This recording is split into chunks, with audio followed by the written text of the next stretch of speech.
Hello everyone. सो आज हम लोग डिसीजन ट्री के बारे में पढ़ेंगे, पर डिसीजन ट्री के हाइपर पैरामीटर्स के बारे में पढ़ेंगे। सो स्टार्ट करते हैं। Hyper parameter parameters. ओके। सो हम लोग इम्पोर्टेंट हाइपर पैरामीटर्स देखेंगे। जैसे कि फर्स्ट हाइपर पैरामीटर देखेंगे। वो होता है क्रिटेरियन। देन होता है splitter.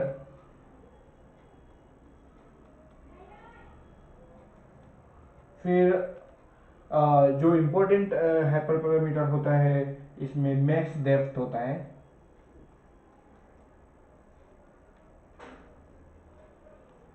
Then min sample split.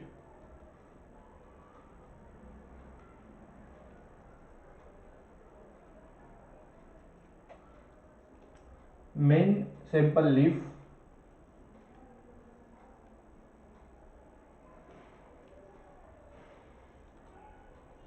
Then max sample leaf भी होता है, max leaf node.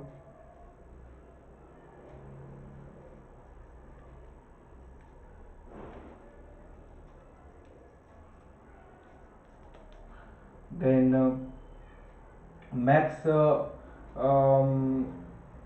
Features.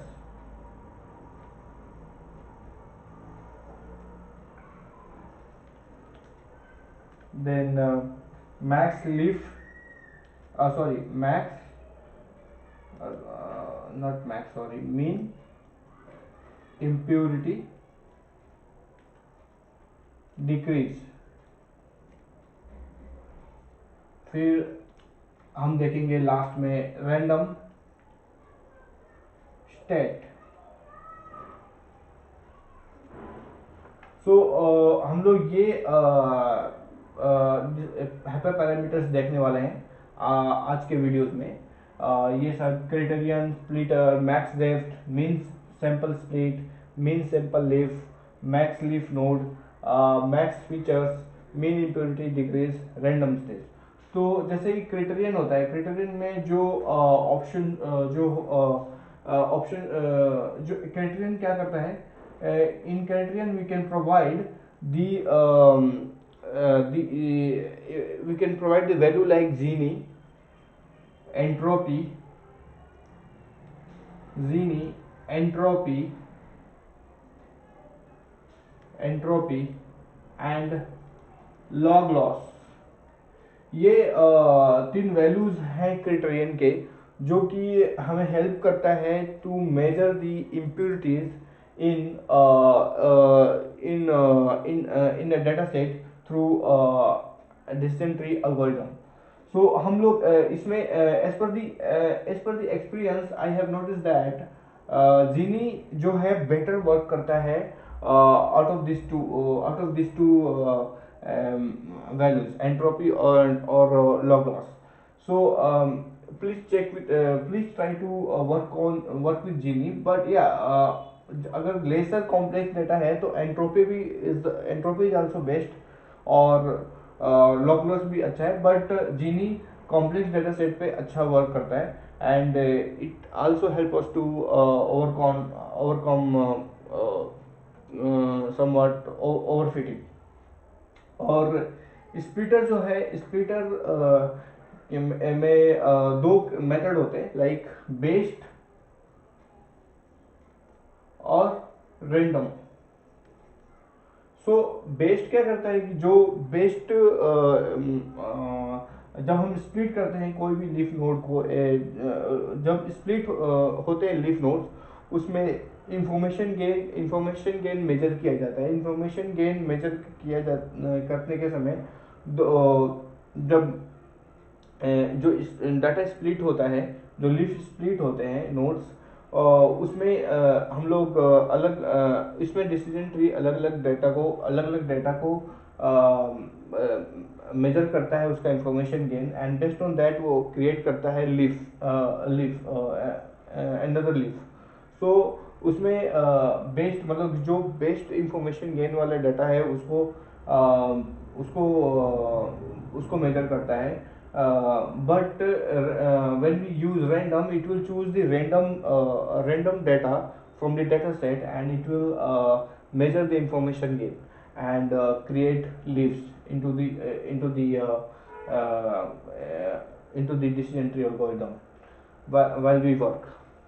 So max depth क्या करता है? मैक्स डेप्थ से क्या होता है कि हम मैक्स डेप्थ जब क्रिएट करते हैं तो मैक्स डेप्थ से हम कंट्रोल कर सकते हैं कि हम कितना बड़ा ट्री बनाना चाहते हैं. लाइक अगर मैक्स डेप्थ 1 देंगे, डेप्थ इक्वल टू 1, तो इतना ही क्रिएट होगा, एक ही लीफ नोड बनेगा. बट अगर हम 2 देंगे तो इसके फिर इसके फिर इसके फिर इसके नोड बन जाएंगे.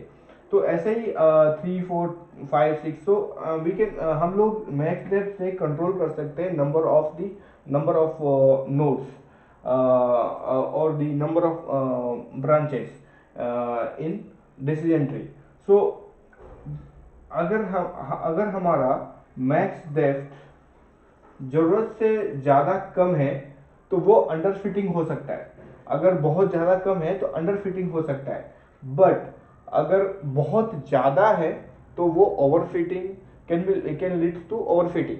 मीन्स हो सकता है कि वो हमारा अपने ट्रेनिंग डेटा सेट पे सही काम करे, बट टेस्ट डेटा सेट पे वो एक्चुअल डेटा सेट जिस पे टेस्ट करेंगे वो सही काम नहीं करेगा. That will give the overfitting result.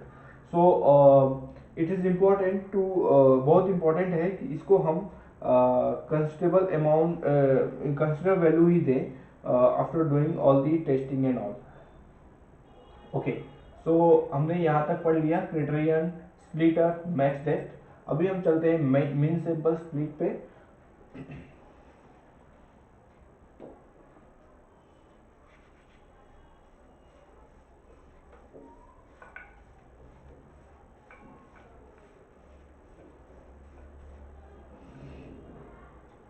Mean sample split पे. मीन सैंपल स्प्लिट क्या करता है? जैसे कि जो भी डेटा, जैसे हमने मीन सैंपल स्प्लिट दिया,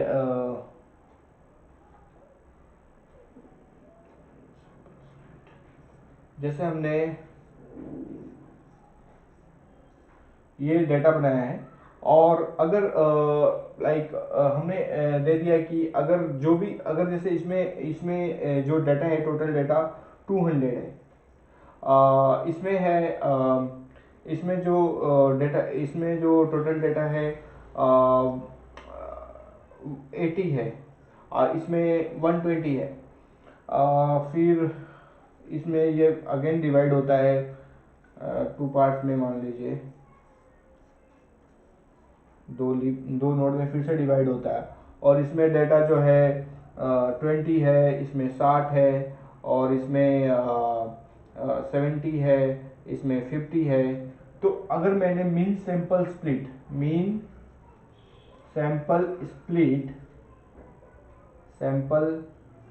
स्प्लिट अगर मैंने दे दिया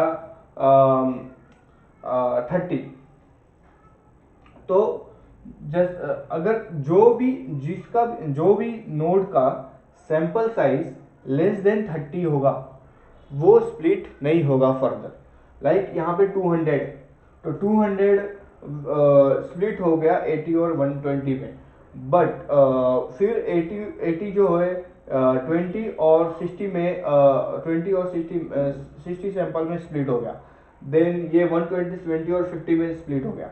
तो हमने दिया है मीन सैंपल स्प्लिट अगर 30, तो ये वाला जो नोड है ये अब स्प्लिट नहीं होगा. ये स्प्लिट नहीं होगा. बट ये वाला जो नोड है ये स्प्लिट हो सकता है फर्दर, जब तक ये मीन सैंपल साइज थ्रेशोल्ड इसका नहीं होगा, तब तक नहीं जाएगा mean sample size sample split के नीचे, तब तक ये स्प्लिट होता रहेगा.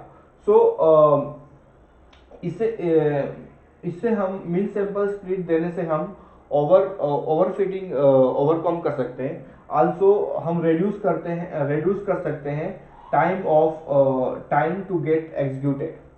वी कैन हम लोग डिसीजन ट्री का एग्जीक्यूशन के टाइम को भी रिड्यूस कर सकते हैं। देन होप आप लोग क्लियर हो गए होंगे। अगर कोई इश्यू हो तो आप मुझे कांटेक्ट कर सकते हैं थ्रू कमेंट्स बिलो। एंड हम लोग देन हम चेक करते हैं मीन सैंपल लीफ।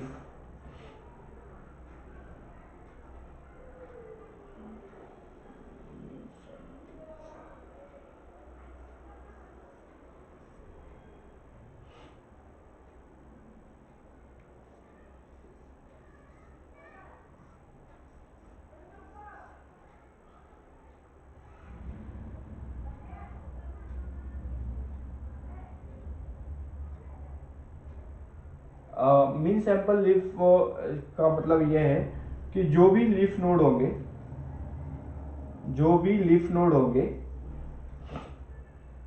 जैसे इसमें हमारा 200 है एंड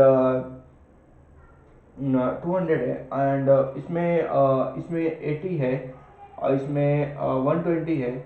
और अगर हमने मीन सैंपल लीफ अगर हमने मीन सैंपल लीफ अगर दे दिया 10, तो जो भी हमारा लीफ बनेगा, जो भी लीफ क्रिएट होगा, दैट शुड नॉट उसका जो सैंपल वैल्यू है 10 से कम नहीं होना चाहिए। जो भी सैंपल वैल्यू है कोई भी लीफ का 10 से कम नहीं होना चाहिए, 10 से ज़्यादा ही होना चाहिए। जैसे कि ये 200 हो गया और इसे स्प्लिट हो गया 80 में और 120 में ये हो गया। तो अभी जो फाइनल होगा अगर ये जो है ये 10 है और ये 70 है, then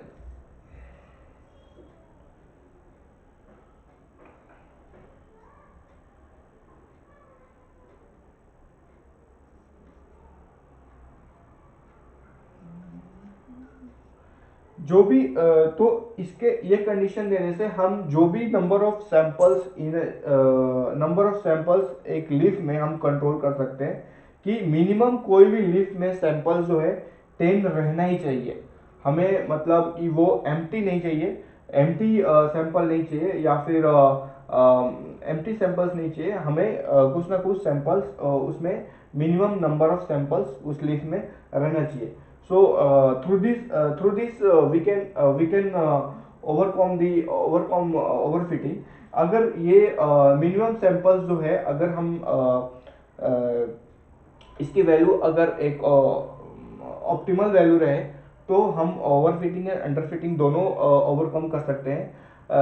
अगर इसकी वैल्यू बहुत ज़्यादा कम है और नहीं है, नन है, बाय डिफॉल्ट ये नन ही रहेगा। बट अगर ये नन है तो अंडर फिटिंग के चांसेस होते हैं। बट अगर हम इसको ऑप्टिमल वैल्यूज देते हैं तो हम अंडर फिटिंग जो है ओवरकम कर सकते हैं। और इसकी वैल्यू बहुत ज़्यादा हाई भी नहीं होना चाहिए। लाइक हमारा सैंपल 200 है, अगर हमने दे दिया कि मिनिमम सैंपल लिफ्ट जो होना चाहिए वो मिनिमम सैंपल लिफ्ट जो होना चाहिए वो 100 होना चाहिए। तो मान लीजिए कि ये जब हम जब स्प्लिट करेंगे तो नाउ ये अभी 80 और 120 में हो गया। तो दिस इज ये तो सही है, बट ये क्रिएट ये करेक्ट नहीं है। बेस्ड ऑन दिस वैल्यू ये करेक्ट नहीं है। तो हमारा जो एल्गोरिथम है वो कहीं ना कहीं रॉन्ग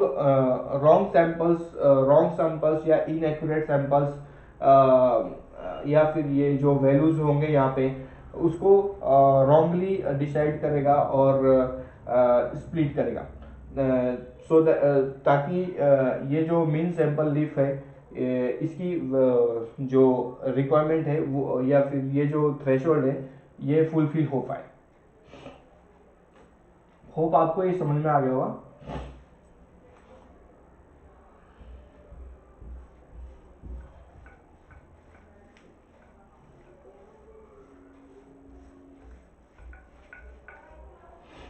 फिर हम देखेंगे मैक्स फीचर्स।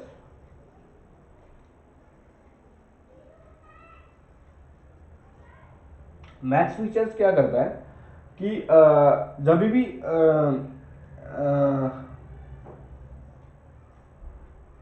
जैसे कि ये जो भी डेटा है यहाँ पे जब भी ये स्प्लिट होते हैं तो यहाँ पे नंबर ऑफ कॉलम्स होते हैं। यहाँ पे मान लो आप सैंपल्स 200 है एंड नंबर ऑफ कॉलम्स यहाँ पे टोटल 10 है। फिर अगेन यहाँ पे नंबर ऑफ कॉलम 10 होगा और सैंपल 200 सैंपल 80 हो जाएगा, सैंपल 80 हो जाएगा, इसका 120 हो जाएगा, 120 हो जाएगा इसका, और नंबर ऑफ कॉलम यहाँ पे टोटल 10 है। अगर मैं मैक्स फीचर्स लगाता हूँ और max feature number of column से ज़्यादा नहीं हो सकते। लाइक अगर 10 है तो 10 टोटल नंबर ऑफ कॉलम्स 10 है तो 10 से ज़्यादा नहीं हो सकते। मैक्स फीचर्स 10 से कम ही रहेंगे। तो मैक्स फीचर्स में अगर देता हूँ, मान लो आप 5,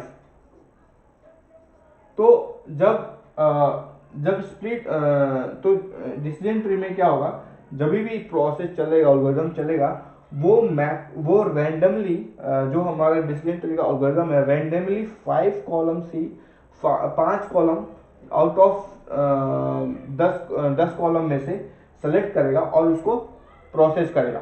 तो यहाँ पे हो सकता है कि ये जो यहाँ पे जो लीफ नोड बना है इसमें जो नंबर ऑफ कॉलम्स है वो यहाँ पे होगा 5, फिर यहाँ पे भी हो सकता है नंबर ऑफ कॉलम 5।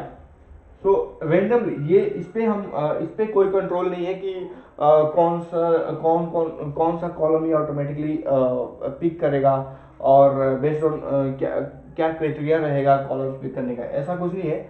रेंडमली ये पिक करेगा, डिसीजन ट्री का एल्गोरिथम रेंडमली पिक करेगा और उसको प्रोसेस करेगा। सो ये है मैक्स फीचर्स का। सो मैक्स फीचर्स से भी मैक्स फीचर में भी हम ओवरफिटिंग और अंडरफिटिंग ओवरकम कर सकते हैं। जैसे कि मैंने बताया आपको कि ये 10 टोटल नंबर ऑफ कॉलम्स है और 5 जो है 5 जो है मिनिमम 5 जो है हमने मैक्स फीचर्स दे दिया है। लाइक मैक्स फीचर्स जो प्रोसेस करने के लिए, एल्गोरिथम को चलाने के लिए, वो मैक्सिमम 5 फीचर्स आउट ऑफ 10 वो सेलेक्ट कर लेगा ऑटोमेटिकली रैंडमली। सो अगर ये मैक्स फीचर हमने कम दिया है 2 3 4, तो हो सकता है कि वो हमारा जो एल्गोरिथम है सही से परफॉर्म ना करे, अंडर फिटिंग में हो जाए। बट अगर हम मैक्स फीचर्स 10 दे देते हैं तो वो भी रॉन्ग वे नहीं है। बट अगर हमको लगता है कि कोई कॉलम्स है जो अनवांटेड है और हमें वैसे ट्राई करना चाहिए, तो हम दे सकते हैं। मतलब हम 8 भी दे सकते हैं, 9 भी दे सकते हैं, 10 भी दे सकते हैं, बेस्ड ऑन द रिक्वायरमेंट।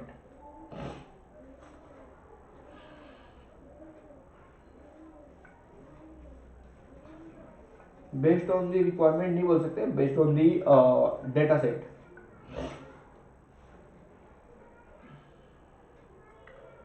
फिर मिनिमम इम्प्योरिटी डिक्रीज।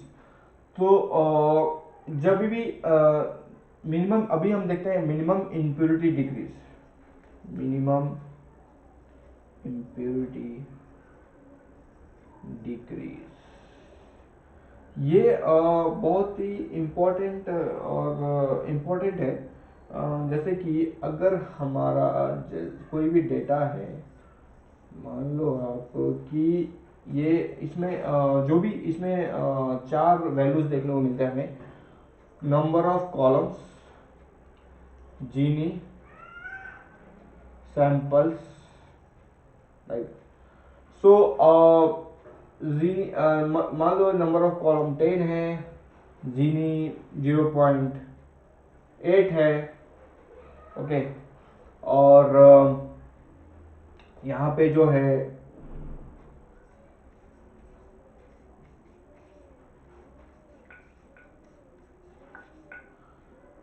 है नंबर ऑफ कॉलम जो 10 ही है। देन जीनी जो है 0.34 है, और यहाँ पे कॉलम 10 है, जीनी इक्वल टू 0.4 है। तो एक्चुअली कैसा होता है कि अगर जो भी लीफ नोड है, अगर मैंने यहाँ पे दे मिनिमम इम्प्योरिटी डिक्रीज अगर मैंने यहाँ पे दे दिया 0.01, मान लो अगर ये जो लीफ नोड यहाँ पे डिवाइड हो रहे हैं, बन रहे हैं, लीव्स बन रहे हैं, इसकी जो जीनी वैल्यू है यहाँ पे 0.34 प्लस 0.4 करेंगे तो 470, और ये जो इसका जो पेरेंट का जीनी वैल्यू है 0.8 है। तो 0.8 माइनस 0.74 करेंगे, सो 4810, तो 0.14। अगर ये अगर इसका ये जो वैल्यू है अगर लेस देन दिस ये वैल्यू रहेगा मिनिमम इम्प्योरिटी डिक्रीज, तो वो फर्दर स्प्लिट नहीं होगा। सो दिस इज दी, ये इससे हम कंट्रोल कर सकते हैं कि हमको कितना इम्प्योरिटीज डिक्रीज करना है, हम कितना इम्प्योरिटीज हम यहाँ इस वैल्यू से कंट्रोल कर सकते हैं impurities splitting based on the impurities in every node samples, which will be good to control overfitting and underfitting। हम लोग ये कोडिंग जब करेंगे हम लोग नेक्स्ट सेशन में, तो हम लोग चेक करेंगे कि हम इसको कैसे कंट्रोल कर सकते हैं।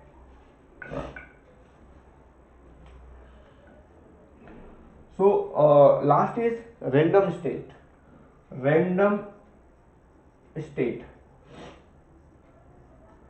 रैंडम स्टेट क्या होता है कि अगर हमने रैंडम स्टेट मान लो आप 4 दे दिया, तो जो भी हमारा